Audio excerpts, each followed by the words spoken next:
OP's male boss leverages her career for SX.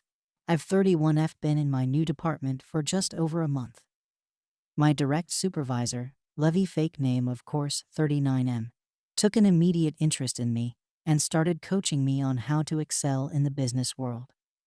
It was incredible, all his insight, all his advice, and I was readily able to see it changing my life for the better.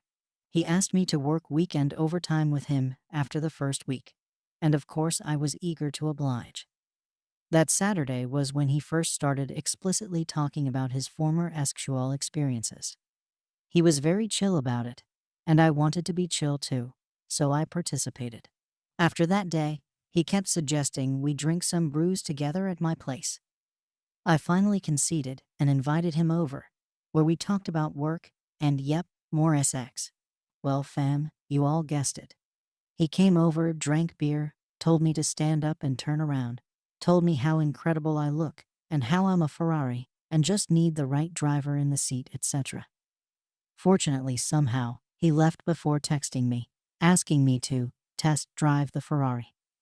He told me that he wants to teach me how to separate my emotions from work, and that he wouldn't want my emotions to get in the way of a promotion. Of course, he had to call me for that last part, because he just hates texting. He told me he had to teach me how to separate emotions and have a good time so I could fly in my career, because I have so much potential. I can't believe this all happened. It happened. I'm so shaken right now that I don't know what to do other than show up tomorrow and pretend like nothing happened, business as usual. He said he's getting promoted to out of state in the next few weeks, so hopefully that's not a lie too. I'm just so unbelievably shaken that the nightmare of a male boss using a woman's career against her for SX actually happened to me. I've heard so many stories, but never thought. Girls, please wish me well tonight. I'll need your collective courage to get through tomorrow. Thank you. Update. I ultimately decided not to report him because, based on the way he talked about our director, I thought they'd take his side instead of mine. Everyone kept telling me, HR is here to protect the company, not you. And I was at the bottom of the totem pole. So I went back to work every day and acted like nothing had happened. 2 days after he had come over, I sent him a long text as a form of documentation, detailing back to him what he had said to me over the phone. And I said I didn't want either of us to risk our careers, so it'd be best to avoid all sexual talk altogether. I also told him I wasn't sexually attracted to him, and therefore had no interest in having sex with him. He had told me time and time again that he always gets the yes, so I didn't want him to have any wiggle room for further manipulation. After about a month, he got an interim promotion as manager in our department at a different campus, about 30 minutes away. It was a huge relief. It also opened up his position, which I immediately applied for. I was a shoo-in for his old position, and all the leadership knew it. The director David scheduled an interview for me, inviting every manager of each location to be on the panel, including Levy. Regardless, the interview went well, and I felt very confident. The next day, Friday, at 5 p.m., David called me at home.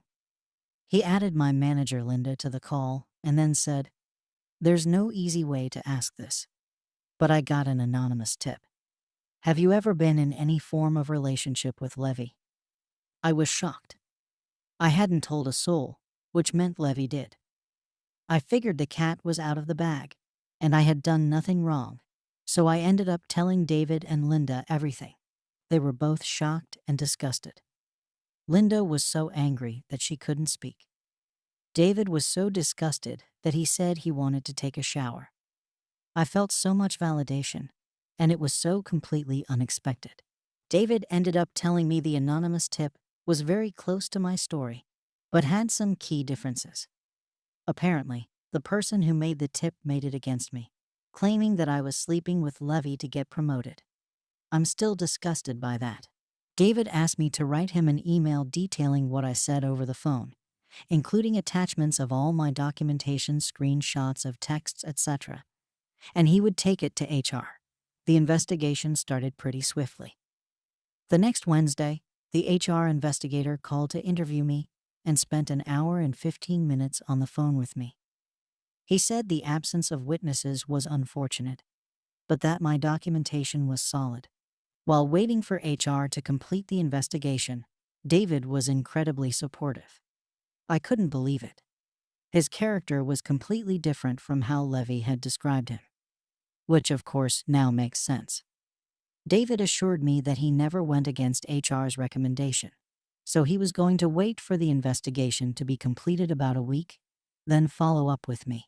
2 days later, on Friday, Linda called me into her office. It was done. David had fired Levy. He was gone. Completely. He turned in his keys, was banished from our establishment forever, and he was gone. I threw up my arms and loudly cheered, a reaction that surprised even me. The immediate sense of relief was overwhelming. I never again had to fear him showing up out of the blue, talking nonsense about getting me promoted, when the CEO of the company told David himself that he should promote me. And now? Now, 4 months after this horrible ordeal began, I sit in Levy's old chair, at his old desk, with my name now programmed into his old phone. The position he vacated is mine, and he doesn't even have a job. F that guy. Ladies, it's worth the risk to speak out. Ultimately, in retrospect, I wish I had gone to an authoritative figure I trusted who would take it to HR for me. I know the CEO would have 100% had my back, including other people in other departments. I was afraid to be buried, so I didn't do it myself. But had I confided in someone I trusted to not let it rest, I think it would have been okay. Regardless, justice has been done. Levy lost out on a $150,000 job because he wanted some pussycats. What a fing idiot. Second story. OP's cousin pulls a prank on his wife that almost ruins their marriage. My cousin. He grew up with our family, so he is more like my brother due to him being an orphan. Used to be a prankster. Some of his pranks are a bit much, but me, my mother, my father, my sister, and my older brother have always found humor in his pranks. When he got older, he became more mature, and the pranks pretty much stopped. He got married 2 years ago to an angel of a woman. She has a heart of gold and a pure soul. 6 months ago, I broke my foot, and she became my nurse.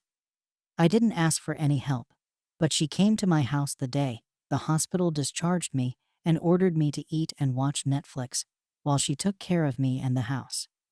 The bottom line is that the girl is awesome. On to the issue at hand. As I said in the beginning, my cousin used to be a prankster, but stopped around 6 years ago. But for some reason, he decided to prank his wife, let's call her AITA, with a 24-hour ignoring your partner prank. Before I go on, AITA had a terrible first marriage where her ex used silent treatment and basically controlled her. She told me that she used to cry and beg him to talk to her. She's a people pleaser and hates the idea of someone angry at her. She is in therapy for that. My cousin knows all about that, but for some idiotic reason, he decided to prank her. According to my cousin, he ignored her for like 5 hours before she contacted me in tears, saying that my cousin wouldn't talk to her, and he left the house. He was not answering her calls, and she doesn't know what she did. I came to their house and called him. He answered, and I asked him what was going on. He asked what I meant. I explained to him what AITA said, and he laughed and said he was coming. I knew instantly it was a prank and a very stupid one. He came home and was laughing, saying it was a prank. But his laughter ended immediately when he saw the look on her face. She was beyond hurt, and the more he said, "I'm sorry, baby, it was a prank," the more she turned her face away from him. After 20 minutes of him saying different variations of "I'm sorry," and her not saying a single word, she stood up, backed a bag, and left the house. Now it is my cousin's turn to be a crying mess, calling 30 times and messaging her God knows how much, and her ignoring his existence. The difference is that this is not a prank. I'm there for her, and I've tried to not say anything about my cousin's mental state so that I don't influence her decision. He's severely depressed, and I'm genuinely worried about him. But I really don't want them to get a divorce. What can I do? How can I fix this? How can I be there for my cousin? I made it clear to him that what he did was beyond F up, and maybe it was our fault for enabling his careless behavior when he was a teenager, and how disappointed we are in him right now. But as I said, he's more than a cousin to me, and I cannot just stop loving him. All of this happened a week ago. What can I do? Sometimes I feel like F it. It ain't my problem, but I find myself checking on my cousin to make sure he eats and sleeps. Update. Hi guys, the moderators keep removing my post. Go check my profile for the full story. But I thought you guys deserved an update since your responses were insightful and very helpful. So thank you for that. So I'll post it on my profile. I have a semi-conclusion to this story, but my father was doing surgery. So I waited till everything was okay with him. And it is, thank God. On to the update. I told my cousin that if he was going to visit my father, he needed to not make a scene and approach AmITheA and try to talk to her. She called me, telling me that she was coming to visit my father, and I told her she didn't need to come, but she insisted. He promised me he wouldn't talk to her, and that he'd wait in the cafe with my older brother. My father is the only one who doesn't know about the incident. We kept it to ourselves till the surgery and the recovery were done. AmITheA came and went without a hint of a problem. When Dad was resting, I took my cousin to a nearby cafe and pretty much interrogated him. What you guys said about him using this as a punishment stuck with me, especially when he didn't do any pranks for 6 years. Even when he used to do pranks, they were more annoying physically than psychologically, like throwing water when you least suspected it. Pulling the chair under you. I asked him, "You stopped 6 years ago, and all of a sudden you did this." And to her of all people, knowing her trauma. Before I go, I need to explain something. Some commenters thought that AmITheA was exaggerating her reaction. He was ignoring her while he was at home. One-word answer, and generally being very cold to her. And when she called me, he left the house and didn't answer her. The people who said that there was something behind his behavior were right. He was upset that she was spending way more time at her father's house. He's physically disabled and has a male nurse that takes care of him. But AmITheA has handled all her father's financial duties since her mother passed away. I asked him, "Did you know about her situation before you guys got married?" "She told you everything."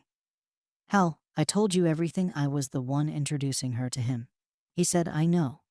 But I couldn't shake the feeling of being left one more time by someone that I love." I asked him, "What do you mean by one more time?"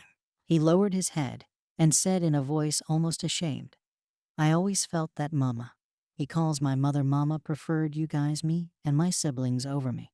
I saw red, and I'm not proud of this, but I started to be really angry, and I wanted to slap him. His bi-mother, my aunt, was my mother's younger sister. According to my father, I was like 5. My mother was in severe depression, and the only thing that she could hold on to was my father, us, and him. She raised him, and so did my father.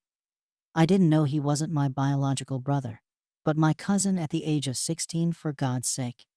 That is how tight we were.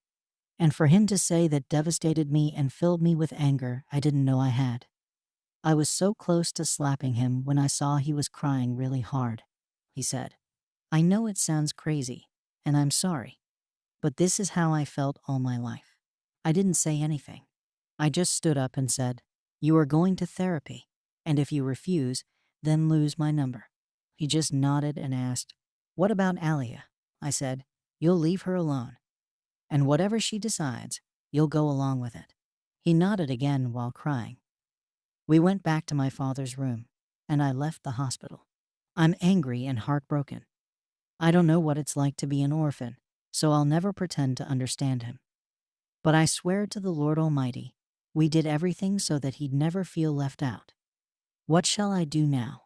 As for AmITheA, I told her that she'll always find a friend and a sister in me and my other sister, no matter what she decides. So, there it is.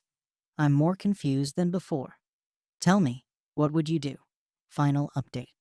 Hi guys. I really hope that the moderators don't remove this post. This will be my final update. My cousin is in therapy. He and his wife decided to have a temporary separation for 6 months. During these 6 months, he'll continue his individual therapy, and he and IDOWorkHereLady will have one day every week where they'll go for walks and talk openly and honestly about everything. IDOWorkHereLady suggested couples counseling as well, and my cousin agreed to it. That's it. No one knows what will happen after these 6 months, but at least everyone is trying to heal. Thank you so much to everyone who commented and gave my advice.